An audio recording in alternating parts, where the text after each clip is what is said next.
হ্যাঁ তরকারি আনতেছে ঠিক আছে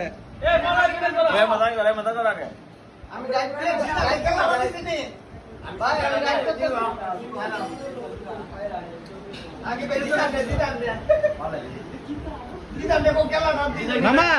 হাসিটা ঠিক আছে নে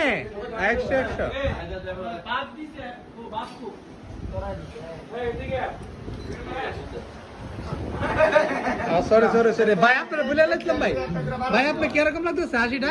হাসিটা খুব কষ্ট করে বানাইছি হাঁটতে আর কষ্ট লাগতেছে ভালো লাগতেছে হাঁটতে কষ্ট লাগে ভাই এটা কেমন হলো ভাই হাঁটতে যদি কষ্ট লাগে তাহলে কেমন হলো আজকে যে আমরা খেলছি ফুটবল বড় তো আপনি দিচ্ছেন না হারছে হারে হাসি হইতেছে আরে ভাই আপনার কপাল তো অনেক ভালো এটা একটু রাকিব ভাই